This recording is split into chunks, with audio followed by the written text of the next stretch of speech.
কিন্তু আমি মানে এতদিন চুপ ছিলাম, আমি সুইসাইড করিনি। জাস্ট কোথাও না কোথাও আমি মেন্টাল, আমি ডায়লগ কি, আমি ক্যামেরাই দেখতে পাচ্ছি না, তাহলে আমি এগোবো কি করে, আমি নিজেকে মেনটেন করব কি করে? বা আমি মেন্টাল অ্যাক্টিং দুনিয়া থেকে এসে মার সামনে এই জিনিসগুলো করছে, মা কতটা কষ্ট পাচ্ছে, মানে যে কোনো সন্তান যে মানে মা বাবার সামনে ক্যারেক্টারলেস ছেলে, মেয়েবাজ, নাহলে তুমি ভাবো না ব্যাক টু ব্যাক মেয়ে, মানে আমার আগে আরেকটা মেয়ে, আমার আগেও ম্যানেজার, আমি আবার স্টুডেন্ট, আবার আমার মানে আমার বেস্ট ফ্রেন্ডের বোন, আবার এই মানে কতটা অ্যাক্টিং করব? কোথাও না কোথাও তো মায়ের মন বুঝতেই পারবে, বা মায়ের সামনে এই জিনিসগুলো ঘটেছে। এবার আমি বলতে পারিনি, কারণ আমি চাই না যে আমার জন্য কোনো ফ্যামিলি কোনো প্রবলেম হোক, কারণ সে আমাকে বলছে যে তোর ডান আমি কাটতে পারছি না, মানে সে যখন আমাকে ইন্ডাস্ট্রি ছাড়তে বললো, আমি ছেলে মাকেও ধাক্কা মেরেছে, মাকে ধাক্কা মারতো তোমার সামনে? আমার সামনে মাকে, কারণ আমাকে আমার সামনে কি, আমি অলরেডি ধাক্কা খাচ্ছি, আমি যখন নিজেকে বাঁচাতে যাচ্ছি, ওর ওর বডির পাশে তো আমি পারছি না, ও তো জিম, আমি আর মা থাকি বাড়িতে, কোনো ছেলে নেই, সেখানে ও যখন খুশি চলে আসতো বেল বাজিয়ে। ও করিয়েছিল, এই নাম্বারটাকে বন্ধ করিয়েছে, যেটা আমি বললাম দেখো পুরো ইন্ডাস্ট্রি জানে এই নাম্বারটা বন্ধ করিও না। সেখানে আমাকে বললো আমাকে যদি আমাকে পেতে হলে তোমাকে ওই নাম্বারটা বন্ধ করতে হবে। ফুল হাতা জামা পরবে, এতখানি আটকানো, আর লং জামা পরবে, পা দেখা যাবে না, বা প্যান্ট পরবে এতখানি পরবে ছিল। ওর মা আমাকে কাঁদতে কাঁদতে বলেছিল যে আম, মানে যেহেতু ও টাকা পয়সা দেয় না। ভালোবাসলাম তো বাসলাম এমন একটা মানুষকে, আর এটা আমার সারা জীবন, মানে এখন আমি ভালোবাসতে গেলে বা লোককে আমি আর ট্রাস্ট করতে পারবো না। আমি হাতে হাতে ধরেছি তার স্টুডেন্টের সাথে রুমের মধ্যে, রাত্রেবেলা গিয়ে ধরেছি, সে ডে বাই ডে তার স্যারের বাড়িতেই রয়েছে, স্যারের জন্য সে সুইসাইডও করেছে। জায়গায় আমাকে নিয়ে গেছিল যেখানে আমি খাবার খেয়েছিলাম, মানে ব্ল্যাক ম্যাজিক তো করেছিল, স্যারের বেডরুমে রয়েছে আমার সামনে। তুমি সেটা শুরুর দিকে মেনে নিতে?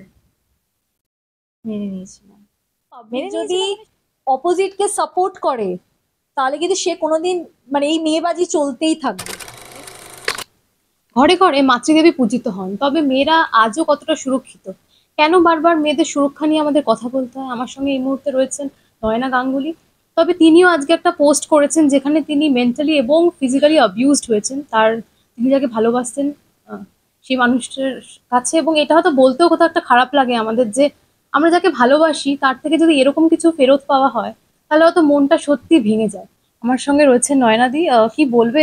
প্রথমে তো আমি জানি না কিভাবে এটা শুরু করবো, কারণ এরকম একটা পোস্ট, আমার না পোস্টটা করতে অনেকটা সেই স্ট্রেংথ পাওয়ার লাগে। এটা তো আমি আগেও যেটা লিখেছি 3 বছর ধরে হচ্ছে, বাট এত বছর পর পোস্ট করছি আর সবাই এখন জানতে পারছে। বাট এই 3 বছর ধরে ঘটনাগুলো ঘটছে, কারণ কোথাও না কোথাও মুখ বন্ধ করেই রাখা হয়েছিল বা ব্ল্যাকমেল করে। কিন্তু সেখানে দাঁড়িয়ে যখন পোস্ট করেছি, সেখানে এখন এই জন্য করেছি কারণ সেই সময় আমি মেন্টাল, মানে পোস্ট করার সাহস পাইনি। কিন্তু আজকে এত মানে একটা গ্যাপ হয়েছে, সেখানে নিজেকে মেন্টালি স্ট্রং করে তবে গিয়ে আমি পোস্ট করেছি। তাও তো এখনো পর্যন্ত আমি আসল জিনিসই খুলিনি, মানে বলা হয়নি সবাইকে। সবাই জানতে চাইছে, কারণ আজকে অডিয়েন্সকে যদি আমি যেটা বলবো, যেটা দেখাবো সেটাই জানবে। ঘরের ভেতর কি চলছে, কি প্রবলেম, সেটা কেউ জানতে পারে না। আর সব থেকে হচ্ছে যে সবকিছু ঘটার পরে পাবলিক জানতে পারে, এরকম তো প্রচুর কেস হয় যে মার্ডার হওয়ার পর জানতে পারে, বা কোনো মেয়ে সুইসাইড করলো, সেখানে দাঁড়িয়ে আমার সাথে যা ঘটেছে, মানে আমার কাছে সবাই বলা খুব ইজি যে নতুন করে স্টার্ট করো, কিন্তু জার্নিটা তো, আমি তো জানি যে একটা বম্বে থেকে সাউথের ইন্ডাস্ট্রিতে নাম করা সেই স্ট্রাগলটা আমার মনে পড়ে। কিন্তু আমি মানে এতদিন চুপ ছিলাম, আমি সুইসাইড করিনি, জাস্ট আমি ওই সাহসটা পাইনি, সেখানে দাঁড়িয়ে আমি তার ব্যাপারেও কিছু বলিনি। কিন্তু জিনিসটা দেখলাম যে এর পরেও প্রচুর মেয়েদের লাইফ নষ্ট করেছে বা অনেক ঘটনা আমি পেয়েছি, তখন আমার মনে হলো যে কোথাও না কোথাও ঠিক আছে, মানে আমাকে তো আবার আগেন স্টার্ট করতে হবে। কোথাও না কোথাও এই জিনিসটাকে এবার স্টপ করা উচিত, তার রূপটা, তার যে ডাবল রূপ আছে, দুটো রূপ, সেটাকে আমার একবার বার করা উচিত। 3টে বছর মানে কিভাবে, মানে এই বিষয়টাকে নিয়ে থাকলে, আই ডোন্ট নো, মানে তখন কিসের নিশ্চয়, মানে ভালোবাসলে হয়তো আমরা সত্যি অন্ধ হয়ে যাই। প্রবলেমটা আছে ভুল মানুষকে ভালোবাসা, আর তার দুটো রূপ আছে তো, মানে একটা হচ্ছে ভালো আর একটা হচ্ছে খারাপ। তো ভালো রূপটা সবাই দেখে, খারাপ রূপটা আস্তে আস্তে দেখে। আর 3টে বছর সহ্য করেছি। দেখো, যদি কোনো অ্যাক্টর, প্রডিউসার, ডাইরেক্টর, বিজনেসম্যানকে করতাম তাহলে একটা আলাদা ব্যাপার ছিল, কিন্তু আমি যদি কোরিওগ্রাফারকে করে থাকি, আবার কলকাতার, হায়দ্রাবাদেরও না, মানে সাউথের না, একটা করে থাকি, তাহলে তো আমি তার ব্যাকগ্রাউন্ড দেখিনি, তার টাকা পয়সা দেখে করিনি। আর যদি স্ট্যান্ডার্ড বলে থাকি, তাহলে আজকে আমি সাউথের মুভি করছি আর কোরিওগ্রাফার হচ্ছে আমার নিচে, সেখানে দাঁড়িয়ে যদি কলকাতা সেটাও কি কোথাও একটা ইগোর ক্ল্যাশ দাঁড়িয়েছিল? দাঁড়িয়েছে পরবর্তীকালে, এটা দাঁড়িয়েছে ইগোটা, একদম ঠিক পয়েন্টেই ধরেছো। বিকজ যখন সে আমাকে বলছে যে তোর ডান আমি কাটতে পারছি না, মানে সে যখন আমাকে ইন্ডাস্ট্রি ছাড়তে বললো, আমি ছেড়ে, ইন্ডাস্ট্রি ছাড়তে বলেছে পরিষ্কার? হ্যাঁ, ইন্ডাস্ট্রিতে আর কাজ করবে না এই কথা বলে প্রথমে আমি মুম্বাই শিফট করার চেষ্টা করলাম, আমাকে বললো যে বাবাই তুই শিফট করিস না, বাবাই বলে ডাকতো, মানে ড্রামাবাজি কথাবার্তা, শিফট করিস না, লং ডিস্টেন্স আমি বিলিভ করি না। সেখানে আমাকে বললো তুমি, আমি অলরেডি সব প্যাকার সবকিছু সেট আপ হয়ে গেছে, আমার ফ্লাইটও হয়ে গেছে, আমাকে বললো প্লিজ যেও না, কেঁদে কেঁদে। আমি শিফট করলাম না, আমাকে বললো তুমি এখান থেকে কাজ করো। এবার এখান থেকে যখন আমার কাজের অফার এলো, আমি তো সে অ্যাজ আ বয়ফ্রেন্ড বলছি যে এই কাজ এসছে, আমাকে বললো তুমি কাজ যাবে না। আমি বললাম কেন? বলছে তুমি যাবে না, তুমি শুটিং এ গেলে আমায় ভুলে যাবে। আমাকে মানে এই কথাটাই আমার কেন মনে হচ্ছে যে গার্লফ্রেন্ড কাজে এঙ্গেজড হলে সে ভুলে যেতে পারে? অ্যাকচুয়ালি আমার মনে হয় যে সে ভাবছে যে তার থেকে যদি বেটার কেউ ভালো, আমি যদি লাইফে ভুলে যাই ওকে, বা ভালো ছেলে পেয়ে যাই, কারণ তার কাছে তো একটা হিরোইন এসছে, সে ছাড়বে কি করে? সেটা তো আমার পরে মনে হয়েছে কোথাও না কোথাও গিয়ে, বা তার বা ট্রাস্ট ইস্যু, বা সে নিজে এরকম করে বলে। আমরা জানি যে প্রচুর এরকম আর্টিস্ট আছে যারা শুটিং করতে যায়, তারা বয়ফ্রেন্ডরা কি তার গার্লফ্রেন্ডকে ছাড়ে না, বা গার্লফ্রেন্ডরা তার বয়ফ্রেন্ডকে শুটিং এ যেতে দেয় না? সবাই ট্রাস্ট করে, দুজনে একসাথে লাইফে এগোয়। সেখানে সে যদি বলে যে তুমি আমায় গেলে ভুলে যাবে, তাহলে সে নিশ্চয়ই এরকম ঘটনাগুলো ঘটে বলে তার গার্লফ্রেন্ডের উপর ট্রাস্ট নেই, বা সে আমাকে এগোতে দেবে না। না হলে কলকাতায় যখন আমি সিরিয়ালের অফার পেলাম, আমাকে বাড়িতে এসে ঝামেলা করে আমাকে যেতে দিল না। মানে সে বাইরের ইন্ডাস্ট্রি তো বাদ দাও, কলকাতাও সে আমায় কাজ করতে দিল না। ইনফ্যাক্ট আমি যদি অ্যাওয়ার্ড শোতে গেছি, সে অ্যাওয়ার্ড শোতে আমাকে বলছে ছবি পাঠা, তুই কি জামা পরেছিস। আমি আগেও বলেছি যে ফেসবুক ডিলিট করা হয়েছে আমার প্রোফাইল। মানে তোমার সেরকম ছবিও এখন ইনস্টাগ্রামে আমরা দেখতে হ্যাঁ। পাই না, এবং এখন তো পোস্ট করোই না বলা হ্যাঁ, চলে। বিকজ সে আমাকে বলেছিল যে তোর ইনস্টা আমি চালাবো। আমি বলেছি আমার তুমি পিআর, সেটা মেনে নিয়েছিলে তখন? আমি মানে মেনে নিয়েছিলাম হচ্ছে যে সে আমাকে সব ডিলিট করাচ্ছিল, তুমি দেখবে আমার অনেক ছবি নেই, সে আমাকে সব ছবি ডিলিট করিয়েছে বসিয়ে হুম, বসিয়ে, প্লাস ফেসবুক সব ডিলিট করিয়েছে। আমি বললাম যে আমার তো পিআর টিম আছে, ওর ওর হচ্ছে যে আমি তোমার কন্ট্রোল করবো, তুমি কি পড়বে সেটা আমি ডিসাইড করব, তোমার ফোন আমার কাছে থাকবে, আমি রিসিভ করব। তারপরে আমার একটা নাম্বার ও একজনের কাছে নিয়ে গেছিল এক্সট্রা টাকা দিয়ে, ওই নাম্বারটা ও করিয়েছিল, ওই নাম্বারটাকে বন্ধ করিয়েছে, যেটা আমি বললাম দেখো পুরো ইন্ডাস্ট্রি জানে, এই নাম্বারটা বন্ধ করিও না। সেখানে আমাকে বললো আমাকে যদি আমাকে পেতে হলে তোমাকে ওই নাম্বারটা বন্ধ করতে হবে, যেই জন্য আমি আরেকটা ফোন নাম্বার নিলাম ওর কথা মতো এক্সট্রা টাকা দিয়ে। সেটা ও কি করতো, প্রত্যেকদিন রাত্রেবেলা আমাকে ফোন করে দেখতো আমার ফোন বিজি কিনা। তারপরে ও যখন ড্রিঙ্ক করতো, ড্রিঙ্ক করে আমার আমার আমার মুভি সব পাঠাতো। তারপরে রাত্রি 3টের সময় বাইকে নিচে এসে হাঙ্গামা, তোমার মুভি সব পাঠাতো মানে ক্লিপিং? ক্লিপিং। আচ্ছা, মানে সেগুলো নিশ্চয়ই কিছু কিছু পোর্শন, মানে তুমি যেহেতু বলছো অনেকটা ইনসিকিউর। প্রথমে প্রথমে স্টার্টিং এ খুব ভালো, মানে এরকম ভালো বয়ফ্রেন্ড কান্নাকাটি করে প্রথমে আমাকে বম্বে যাওয়া স্টপ করালো। সেকেন্ড পয়েন্ট কি করলো, আমাকে সাউথের প্রজেক্ট করা বন্ধ করিয়ে দিল। থার্ড এর হলো কলকাতায় কোনো কাজ করতে দিল না। তারপরে আমি যখন অন্য জায়গায় রিলস করলাম, সেই রিলসের স্টপ করিয়ে দিল। মানে কোনোভাবে তোমার সোশ্যাল মিডিয়ায় থাকতে দেবে না, দেবে না। যেখান থেকে মানুষ তোমার কাছে পাবে, মানুষ তোমায় দেখতে হ্যাঁ। পাবে, তুমি কাছে থাকবে মানুষের হ্যাঁ। সঙ্গে। সেখানে আমাকে পুরো বন্ধ করিয়ে দিল। আমি অ্যাক্টিং ক্লাস খুললাম, সেই অ্যাক্টিং ক্লাস বন্ধ করিয়ে দিল। আমি একটা অ্যাক্টিং ক্লাসও খুলেছিলাম মাঝখানে, অনেকে জানে বা অনেকে জানে না, সেটাও বন্ধ করিয়ে দিল। তারপরে আমাকে বললো যে তোমার সোশ্যালে কি থাকবে ও ডিসাইড করবে, তুমি দেখবে অনেক ছবি ডিলিট করা, ফেসবুক ডিলিট করা, কি কস্টিউম পরবো সেটাও নাকি ও ডিসাইড করবে। এবার আমি ওকে বললাম যে আমি কি বোরখা পরে কাজ করবো নাকি, আর সব থেকে তুমি জানো যে আমি হিরোইন। বলছে আমি শুরুতে জানতাম না তুমি হিরোইন। ও পরবর্তীকালে নাকি জানতে পেরেছে আমি হিরোইন, আমি এই প্রজেক্ট করেছি, কিন্তু সেই মানুষটাই আমাকে বলছে চরিত্রহীন থেকে তোমাকে এই ফেসবুকে হাই হ্যালো পাঠিয়েছিলাম, তুমি রিপ্লাই করোনি বলে আমি ডিলিট করে দিয়েছি।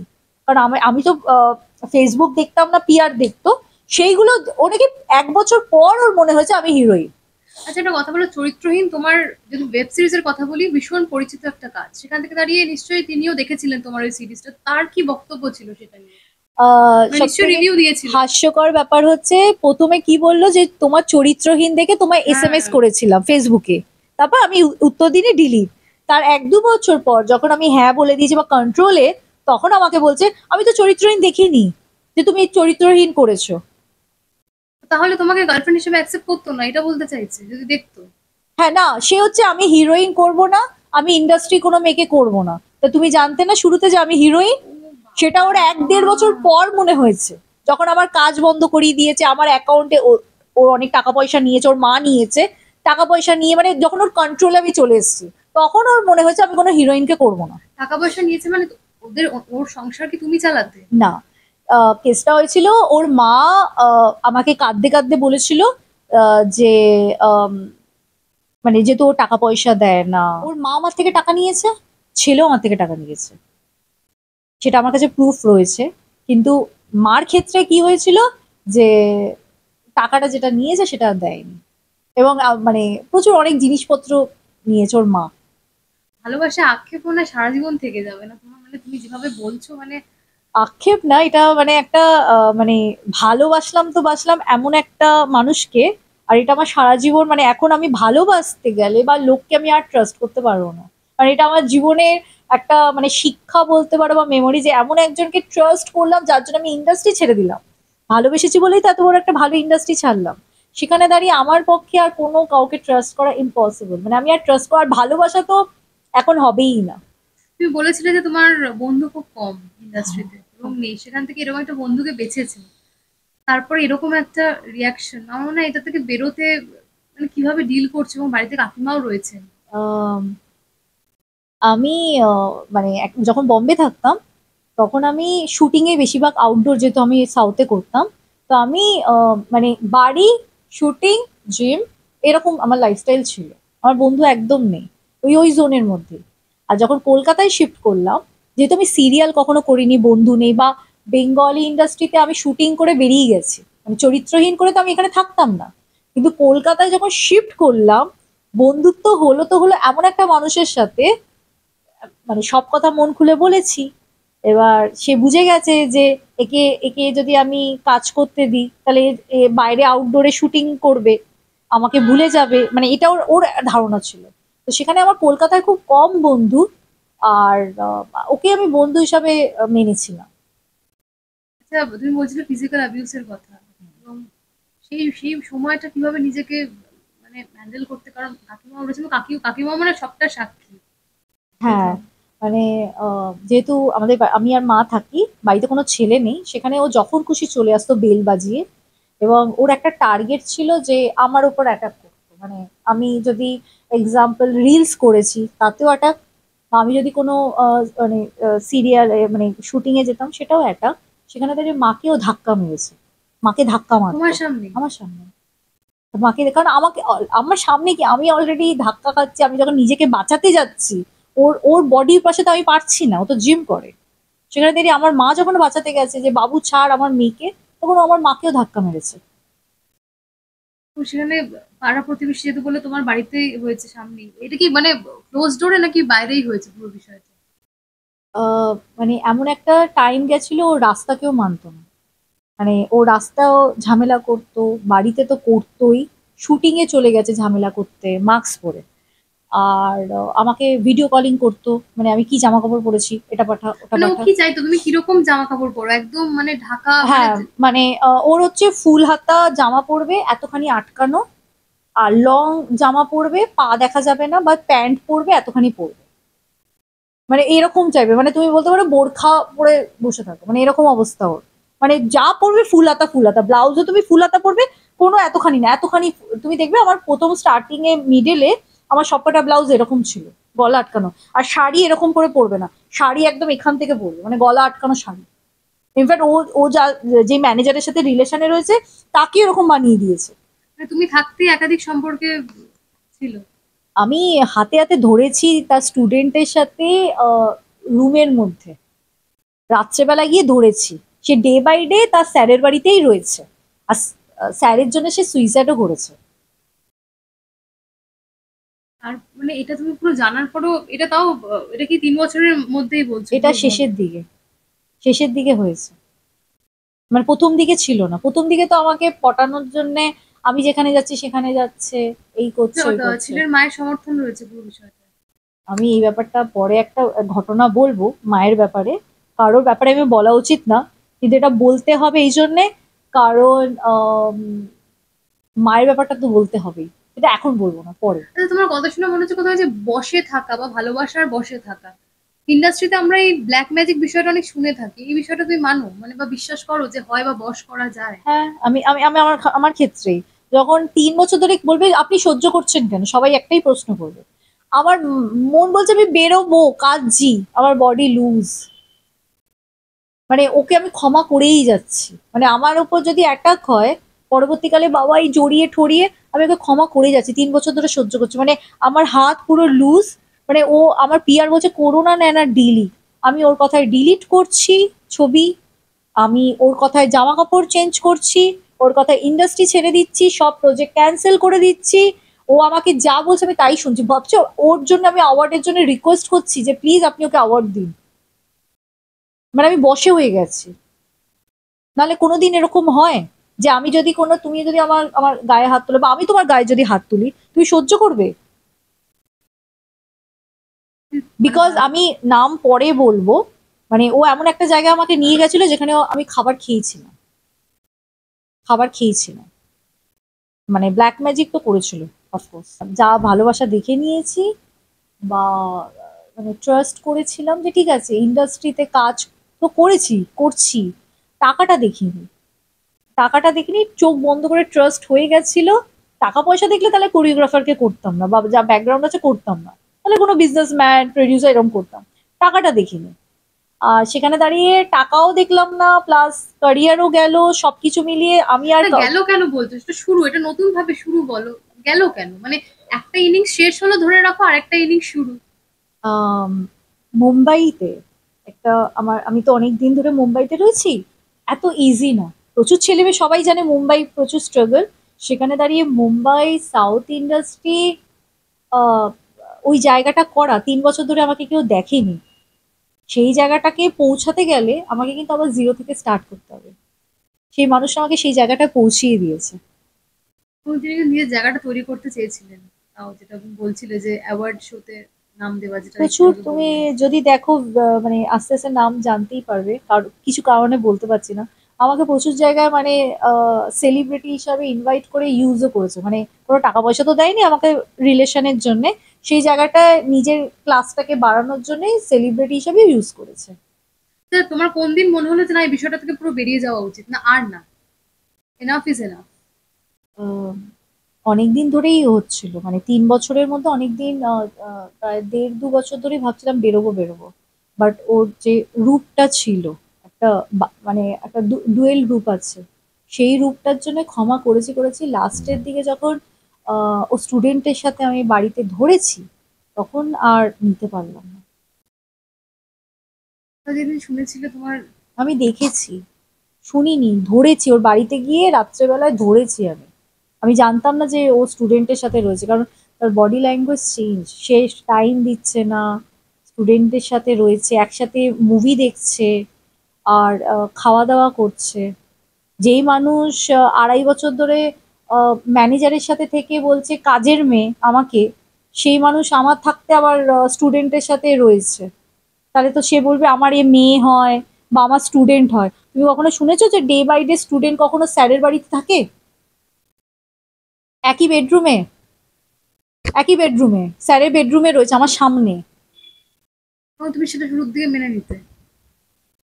মেনে নিয়েছিলাম, মানে সহ্য করেছিলাম। বা মানিয়ে নিয়েছিলে যে স্টুডেন্ট? না না, আমি জানতাম, কারণ আমাদের অনেক টিম রয়েছে যারা জানে কলকাতার, আমার টিমের সামনে ও পাশে বসে আছে।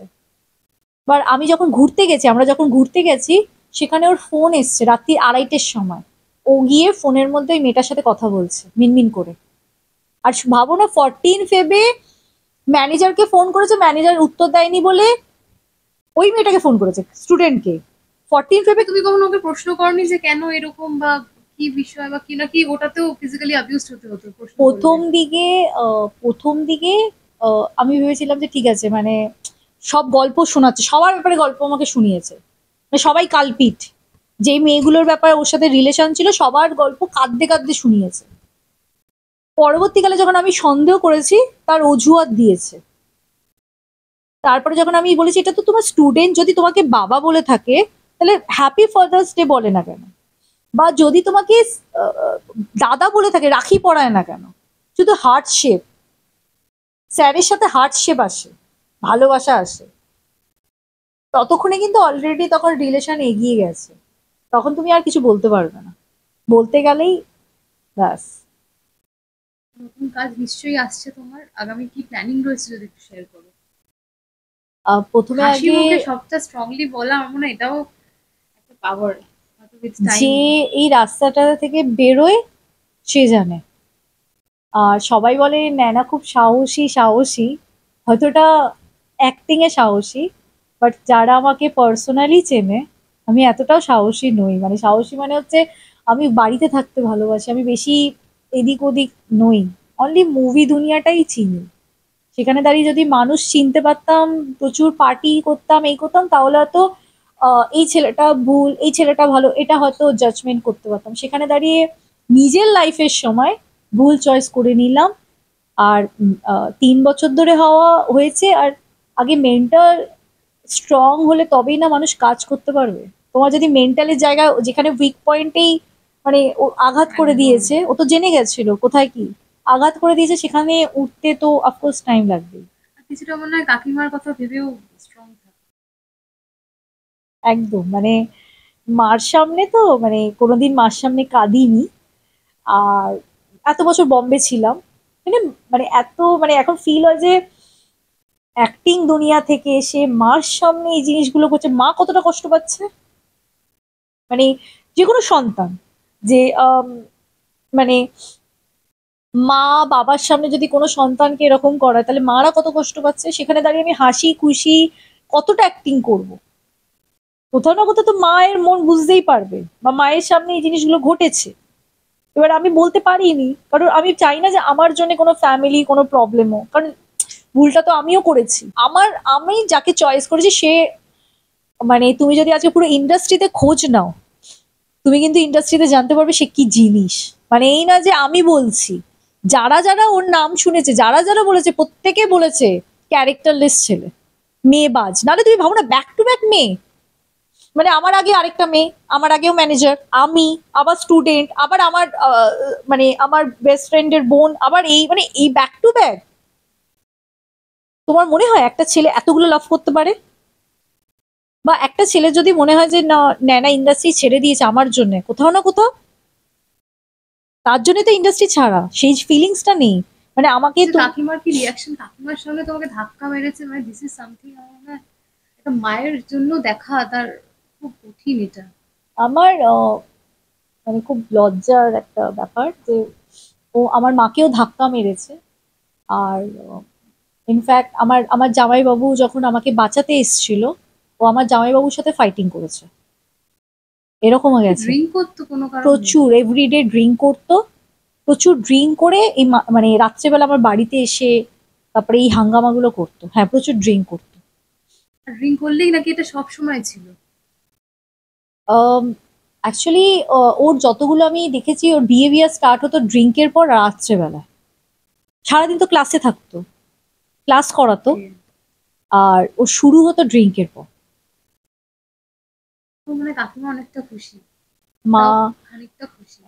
তবে হ্যাঁ, মেয়েকে ভেঙে পড়তে মায়েরা অ্যাকচুয়ালি সব বোঝে। মা, মায়েরা হয়তো হাসি মুখে থাকলেও মায়েরা সব হ্যাঁ, বোঝে। অ্যাকচুয়ালি আমার মা আমাকে অনেকবার বুঝিয়েছিল, আমার ফ্যামিলি তো আমার একদম খিলাফই ছিল, মা বুঝিয়েছিল, কিন্তু কোথাও না কোথাও আমার চয়েসের জন্যে মা চুপ করে গেছিল। কারণ আমার মা মনে হয়েছিল যে আমার মেয়ে মানে কাজ করে, কোথাও না কাউকে ভালো লেগেছে, আমার মা বুঝিয়েছিল। কিন্তু সেখানে দাঁড়িয়ে হয়তো আমি বুঝিনি। কিন্তু যখন মার সামনে আমার মা যখন বাঁচাতে গেছে, আমার মায়ের তো তুমি দেখেছো বয়স হয়েছে বা শরীরটা খারাপ, সেখানে আমার মার গায়ে হাত তুলেছে, মানে ধাক্কা মেরেছে। আর প্রচুর লোক বলেছে যে পুলিশকে গিয়ে বলতে অনেকবার, কিন্তু ওই দিক থেকে যখন ব্ল্যাকমেল এসছে তখন আমি আর পারিনি। ব্ল্যাকমেল মানে মানে কি কি রকমের, কি ব্ল্যাকমেল আসে, হ্যাঁ আসতো। দেখো, সব থেকে বড় ব্যাপার হচ্ছে যে যখন এই জিনিসটা যখন জানবে, তখন অপোজিটও তো একদিন না একদিন বলবে, তুমি জানতে পারবে যে সে কি কি ব্ল্যাকমেল করে। আর সেকেন্ড হচ্ছে ওর কাছে প্রচুর ভিডিও রয়েছে, স্টিল রয়েছে। হ্যাঁ, তারপরে মানে তোমাদের একান্তে একসঙ্গে সময় কাটানোর ভিডিও হ্যাঁ, বলছো? আমরা আমাকে আচ্ছা। আমার মানে ঘুরতে যেতাম রিলেশনে, আমি জানি যে আচ্ছা। এর সাথে আমার বিয়ে হবে, সবকিছু মানে বিয়ের প্ল্যানিং ট্যানিং করছে। সেখানে দাঁড়িয়ে ব্ল্যাকমেলটা অনেকভাবেই করা হতো। নিশ্চয়ই তোমাকে অন্যভাবে দেখতে পাবো, এই এই এত ইমোশনাল ভাবে আমিও তোমাকে দেখতে চাই না, না, কারণ এভাবে তোমাকে আমি যতটুকু চিনি এভাবে তোমাকে আমি কোনোদিনও দেখিনি, সবসময় হাসি মুখেই দেখেছি। তবে খারাপ হলেও ভালো সবসময় তারপরেই আসে, এবং নতুন কাজ তোমার নিশ্চয়ই আসবে। আমি নিজেকেও কখনো ফিল করিনি, কারণ আমি যখনই ইন্টারভিউ দিতাম অলওয়েজ মুভি, তুমি যদি আমার ইন্টারভিউ দেখো, আমার পার্সোনাল লাইফ আমি কোনোদিন বলি না। আর আমি যখন কোনো মেয়েদের কোনো কিছু দেখি না সোশ্যালে, আমি কিছু বলিও না, আর আমি নিতেও পারি না। কারণ অনেকে থাকে ব্যাড কমেন্টস করে বা ভালো, আমি কারোর ব্যাপারে কোনো জাজমেন্ট, কারণ যার লাইফে হয় সে জানে যে সে কোন রাস্তা দিয়ে বেরোচ্ছে। আমি কারোর ব্যাপারে কোনোদিন সোশ্যালে তুমি দেখবে না আমি কিছু বলি যে এই মেয়েটা ভালো, এই মেয়েটা খারাপ, কোনো বলি না। আমি সেম আমার পার্সোনাল লাইফে মানে আমি সহ্য করি, মানে আমি কিচ্ছু বলি না। মানে আমার স্ট্রাগলটা আমি সবসময় বলি, যাতে পরবর্তীকালে সবাই সাহসটা পায়। আমি প্রজেক্ট করেছি, আমি এই জন্য প্রজেক্ট করেছি কারণ মুম্বাই বা সাউথ এত ইজি নয়। তোমাকে ফাইট করতে গেলে তাহলে তোমাকে মুম্বাইয়ের মতনই হতে হবে। সেটা তুমি আলিয়া, দীপিকা যেই বলো, বা সামান্তা সাউথের, তারাও ওই জোনেই রয়েছে। তো তোমাকে মাইন্ড ফ্রি হয়ে কাজ করতে হবে। কিন্তু হাসি খুশি এই জন্যে থাকি, কারণ মানুষ তো বুঝবে না, মানুষ শুধু জাজমেন্ট করে দেবে যে কোনটা কি কোনটা। বাট যে ওই জোন থেকে বেরোয়, সে জানে যে সে কোন জোন থেকে বেরিয়েছে। আর কারোর লাইফে যদি নেগেটিভ একটা মানুষ থাকে, সে কোনোদিন আগে লাইফে এগোতেই পারবে না। না হলে আমি 3টে বছর কাজ করিনি, আমাকে এগোতে দেওয়া হয়নি, বা আমাকে যেভাবে মানে সবাই কেউ জানেই না আমার আমার বাড়িতে এসে কি হাঙ্গামা। তো যেই জোন থেকে আমি বেরিয়েছি, সেখানে দাঁড়িয়ে আমি মেন্টাল ডিস্টার্ব তো অফকোর্স হয়েছি, তাহলে আমি কাজ করবো কি করে। সবাই জানে ন্যানা খুব strong something blah blah blah, but কোথাও না কোথাও আমি মেন্টাল, আমি ডায়লগ কি, আমি ক্যামেরাই দেখতে পাচ্ছি না। তাহলে আমি এগোবো কি করে, আমি নিজেকে মেনটেন করবো কি করে, বা আমি মেন্টাল ডিস্টার্ব, আমি কাজ করতে চাইলেও কাজ করতে পারছি না। যখন খুশি আমার বাড়ির নিচে এসে হাঙ্গামা হচ্ছে সবকিছু, তাহলে আমি কি করে কাজ করব। আজকের দিনে দাঁড়িয়ে সবচেয়ে খারাপ লাগার যদি কোনো মুহূর্ত জানতে চাই তাহলে না না। রং চয়েস। আর কোনো হোপ, মানে আর জীবনে কোনোদিন কাউকে ভালোবাসতে পারবো কিনা আমি জানি না, কাউকে কোনোদিন ট্রাস্ট করতে পারবো কিনা আমি জানি না। কারণ যদি গুড মেমোরিজ হতো তাহলে হাসতে হাসতে হয়তো ভুলে যেতাম। প্রচুর ব্যাড মেমোরিজ, তার জন্য ভোলা খুব মুশকিল, টাইম লাগবে এই জোন থেকে বেরোতে। কিন্তু আমি চাই না যে আমার পরেও অন্য কোনো মেয়ের এরকম লাইফ নষ্ট হোক। আর এই যে সবাই বলছে যে এতদিন পর, এই জন্যে কারণ আমি আমি চুপ ছিলাম, কিন্তু আমি জানতে পেরেছি আমার কাছে রেকর্ডিং রয়েছে, ও আরো মেয়ের লাইফ নষ্ট করেছে। সেখানে দাঁড়িয়ে আমি মিডিয়ার কাছে বা পাবলিকের কাছে এটাই আমি একটা বলবো যে কিছু মানুষ আছে যারা ওই আসল মানে রূপটাকে লুকিয়ে রেখেছে, যাতে পরবর্তীকালে অন্য কোনো মেয়ে তারা কি করে, তারা আসতে পারে না, তারা ভয় পায়, বা তারা সিম্পল একটা মানুষ, তারা সহ্য করে কাঁদতে কাঁদতে চুপচাপ। কিন্তু আমার কাছে যদি সুযোগ থাকে তাহলে আমি তার সেই মানুষটার মুখোশটা খুলবো। কারণ কারণ সে যেভাবে মানুষের কাছে ভালো সেজে আছে, তাহলে ভেতরে এই রূপটা তোমাকে দেখাতেই হবে। সেটাই আমি আমি আমি জাস্ট এতদিন পর নিজেকে স্ট্রং করে সেই মানুষের মুখোশটা আমি খুলবো। খারাপের সঙ্গে সঙ্গে ভালোও আছে, নিশ্চয়ই তোমার জীবনে ভালো মানুষও আসবে। আমি বলবো না এখনই প্রেম করো, তবে ভালো মানুষ নিশ্চয়ই আসবে। সঙ্গে আরো এগিয়ে যাও নতুন কাজ নতুন প্রজেক্ট নিয়ে। এবং দর্শককে শেষ করবো কি বলতে চাইবে আলাদা করে তো বলার কিছু থাকে না, কিন্তু দর্শক আমার মনে হয় বহু মানুষ ওইদিকে রয়েছেন যারা হয়তো কথা বলতে এই বিষয়ে, তারা যারা তো এটা ফেস করেছেন কিন্তু এই বিষয়ে মুখ খুলতে ভয় পান, তাদেরকে কি বলতে চাইবে? আমি দর্শককে একটা কথাই বলবো যে আপনারা যদি আমাকে নাও জানেন, অফকোর্স নাও জানতেই পারেন, কারণ আমি বিশাল বড় সেলিব্রিটি নই। আর যদি জেনেও থাকে তাহলে আপনারা নোটিস করবেন যে আমি আজ পর্যন্ত মুভি ছাড়া এইসব ইন্টারভিউ কখনো দিই না। আর মুভির পাবলিসিটির জন্য আমার মনে হয় না কোনো কোরিওগ্রাফারের হেল্প দরকার। সেখানে দাঁড়িয়ে আমার প্রজেক্ট এনাফ। আর অনেকে থাকে ন্যাকা কান্না, অনেকে কমেন্টস করে ন্যাকা কান্না। অ্যাকচুয়ালি কারোর বাড়িতে কোনো বোন মা বা কারোর সাথে যদি কোনোদিন খারাপ হয় তখন সে উঠে বসে, বাট যা অপোজিটের লাইফে যদি কোনো কিছু না হয় তখন সে ইজিলি বলতে পারে এটা ন্যাকামো কান্না বা এইটা। কিন্তু যেই জোনটা থেকে কেউ চাইবে না যে এই সব আলোচনা ক্যামেরায় বলা হোক, কিন্তু কেউ যদি আজকে এই জোনটাতে আসে তাহলে তার সাথে কতটা হয়েছে তবে সে বলছে। প্রচুর এরকম কেস হয়, তুমি নোটিস করবে যে কোনো জায়গায়, যে রিলেশনের জন্য সুইসাইড করেছে বা রিলেশনের জন্য মার্ডার হয়ে গেছে বা রিলেশনের জন্য অনেক কিছু ক্ষতি হতে পারে এক্সাম্পল। সেইটা কিন্তু পরে জানতে পারে, অডিয়েন্স গিয়ে অনেক কিছু লিখবে। কিন্তু আমার বক্তব্য যে আজকে যদি পাবলিক যদি একসাথে মানে যে কোনো মেয়ের ক্ষেত্রে সে যদি ঠিক হয়, তার সাপোর্ট করে, তাহলে দেখবে যে অপোজিট যে অন্যায় করছে সে চুপ করে যাবে। কিন্তু পাবলিক যদি সেই মেয়েটাকে বা ছেলেটাকে, আমি একদম ছেলেটার ক্ষেত্রেও বলবো, সাপোর্ট না করে, অপোজিট কিন্তু রিয়াকশন দেবে, সে কোনোদিন শুধরাবে না। আমরা একটা কথা বলি না, মুভি হিট করার জন্যে পাবলিক জানার, পাবলিককে কেন বলা হয়? কারণ পাবলিক চাইলে সবকিছু প্রোটেক্ট করতে পারে। সেখানে দাঁড়িয়ে পাবলিক যদি অপোজিটকে সাপোর্ট করে তাহলে কিন্তু সে কোনোদিন মানে এই মেয়েবাজি চলতেই থাকবে। আর পাবলিক যদি মানে তার বিরুদ্ধে কথা বলে তাহলে সে কোনো না কোনো জায়গায় গিয়ে কোনোদিন স্টপ হবে। তো সেটাই আমি বলবো যে এখানে কেউ নিজের পার্সোনাল লাইফ বলতে আসেনি, কিন্তু এই জিনিসগুলো ঘটে এসছে। অ্যাওয়্যার করা, দর্শককে মানুষকে অ্যাওয়্যার করা। একদম এই জিনিসগুলো ঘটে যাচ্ছে, তার জন্য আমাকে আসতে হয়েছে, নাহলে তো 3 বছর চুপই ছিলাম।